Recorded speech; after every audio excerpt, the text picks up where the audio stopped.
Assalamualaikum warahmatullahi wabarakatuh. Kami dari kelompok 5 akan mempresentasikan makalah landasan kependidikan dengan judul Alat dan Isi serta Metode Pendidikan. Sebelumnya perkenalkan, saya sendiri Satiti Diani Maya, NPM 19510170. Rekan saya Sugeng Purnomo, NPM 19510181, dan Susanto, NPM 19510190.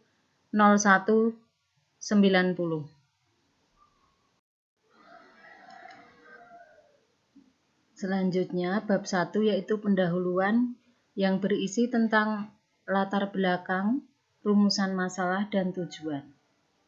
Untuk latar belakang dalam makalah kali ini adalah ada 3, yaitu yang pertama, pendidikan merupakan upaya memanusiakan manusia dan merupakan keharusan bagi manusia. Yang kedua, penyampaian ilmu membutuhkan alat pendidikan. Dan yang ketiga, 3 unsur pendidikan yaitu alat, isi, metode jarang dikaji dan dikembangkan lebih mendalam. Sedangkan rumusan masalah dalam makalah kali ini, yang pertama adalah apa yang dimaksud dengan alat dan metode pendidikan. Yang kedua, apa yang dimaksud isi pendidikan dan sebutkan macam-macam isi pendidikan. Yang ketiga, bagaimana kaitan alat, isi, serta metode pendidikan. Untuk tujuannya, yang pertama, mengetahui pengertian alat dan metode pendidikan. Yang kedua, mengetahui pengertian isi pendidikan dan macam-macam isi pendidikan. Yang ketiga, mengetahui kaitan alat, isi, serta metode pendidikan. Selanjutnya, bab 2 yaitu pembahasan. Alat pendidikan adalah suatu perbuatan atau situasi atau benda yang sengaja dirancang atau diadakan dan digunakan untuk mencapai tujuan pendidikan. Jenis alat pendidikan ada 7. Yang pertama, pembiasaan dan peneladanan. Yang kedua, perintah dan larangan. Yang ketiga, teguran dan ancaman. Yang keempat, hukuman. Yang kelima, ganjaran. Yang keenam, kewibawaan dan motivasi. Yang ketujuh, pembelajaran.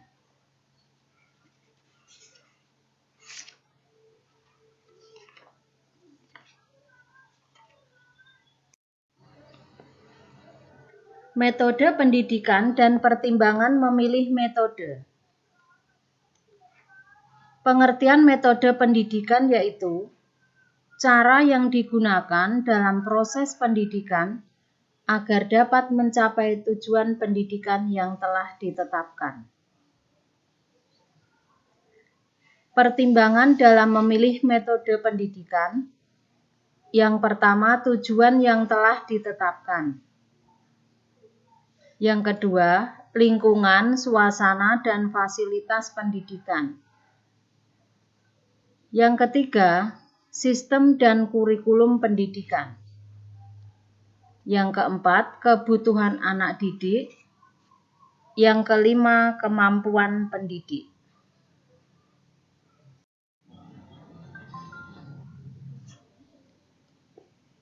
Macam metode pendidikan dan metode pengajaran. Macam-macam metode pendidikan ada 3. Yang pertama, metode pendidikan. Yang kedua, metode pengajaran. Yang ketiga, metode penelitian pendidikan.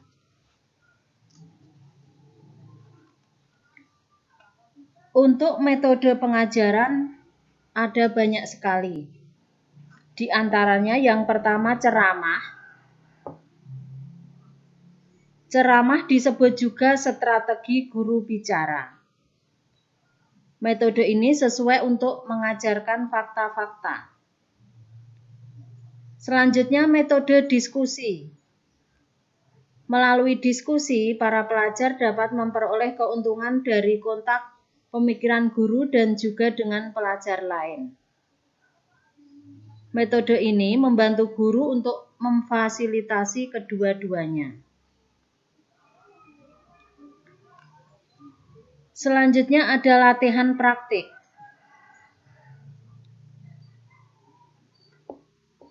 Terus belajar bebas. Ada juga investigasi kelompok.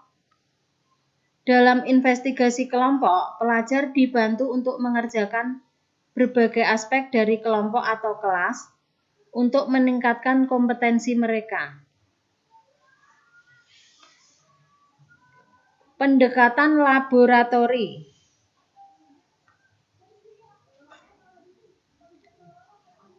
Selanjutnya penemuan.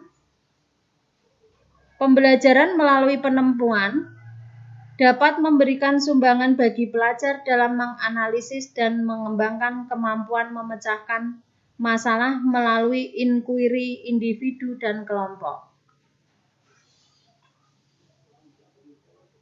Pusat pembelajaran.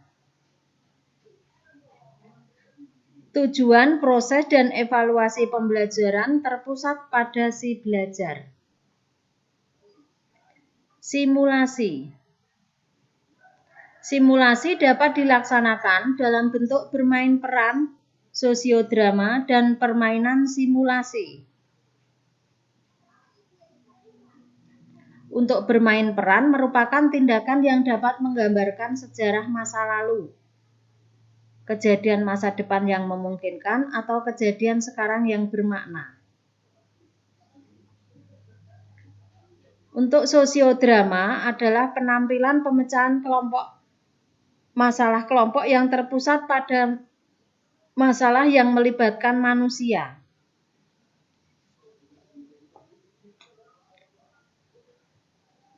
Modifikasi tingkah laku, yaitu suatu pendekatan untuk mengubah tingkah laku para pelajar yang akan membantu mereka menjadi individu yang lebih produktif dan terarah. Paket kegiatan belajar berbasis penampilan.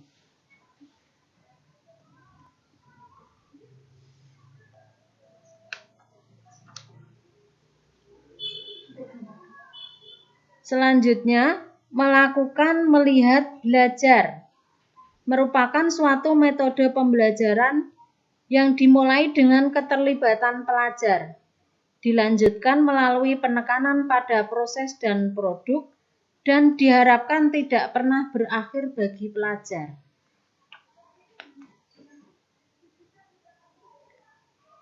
Pembelajaran kontekstual. Pembelajaran kontekstual atau CTL atau disebut juga Contextual Teaching and Learning adalah proses pendidikan yang bertujuan membantu para pelajar melihat makna di dalam materi pembelajaran dengan menghubungkannya dengan konteks dalam kehidupan sehari-hari mereka.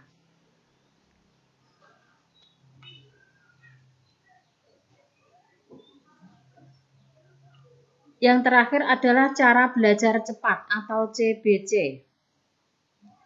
Inti metode CBC bahwa setiap orang memiliki cara belajar pribadi yang unik sesuai dengan karakter dirinya. Cara belajar yang sesuai dengan gaya belajarnya sendiri menjadikan belajar secara alamiah. Untuk era pendidikan sekarang, cara belajar cepat atau CBC lebih tepat digunakan, misalnya dengan baru-baru ini yang sedang dibicarakan oleh Bapak Menteri Pendidikan, Bapak Nadiem Makarim, yaitu tentang konsep merdeka belajar.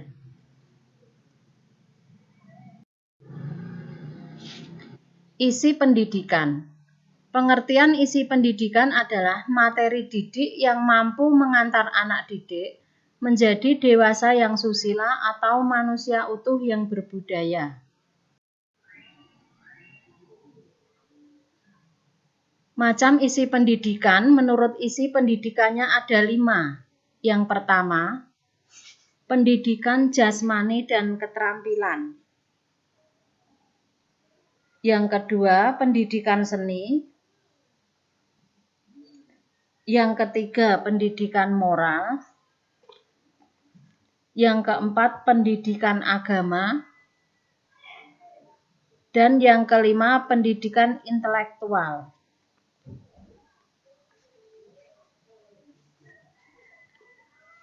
Kurikulum adalah isi pendidikan yang terpilih, disusun, dan dirancang atau direncanakan untuk ditransfer dalam proses pendidikan atau pembelajaran demi tercapainya tujuan pendidikan.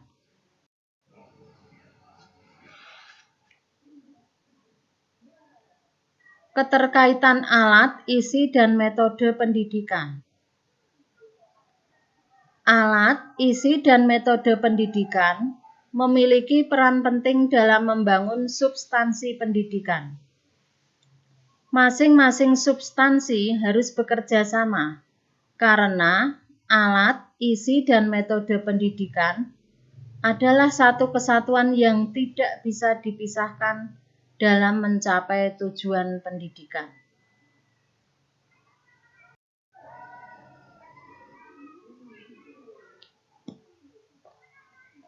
Bab 3 yaitu simpulan dan saran. Untuk simpulan, alat pendidikan adalah suatu perbuatan atau benda yang digunakan untuk mencapai tujuan pendidikan. Isi pendidikan yaitu materi didik yang mampu mengantar anak didik menjadi dewasa yang susila. Metode pendidikan adalah cara-cara yang digunakan dalam proses pendidikan.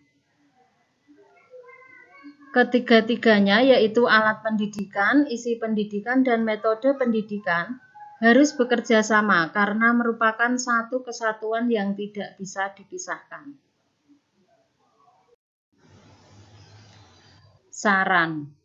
Proses KBM yang bisa jadi membelenggu siswa di kelas diantaranya. Yang pertama, metode ceramah yang masih digunakan oleh guru. Yang kedua, anak menjadi objek dalam pembelajaran sehingga anak menjadi kurang kreatif. Yang ketiga adalah sumber belajar yang terbatas. Dalam hal ini hanya memanfaatkan buku paket saja. Solusinya adalah merdeka belajar. Dalam hal ini guru sebagai kunci utama. Merdeka belajar artinya guru dan siswa memiliki kebebasan untuk berinovasi, kebebasan untuk belajar dengan mandiri dan kreatif. Sekian presentasi dari kelompok 5 dan terima kasih atas perhatiannya. Wassalamualaikum warahmatullahi wabarakatuh.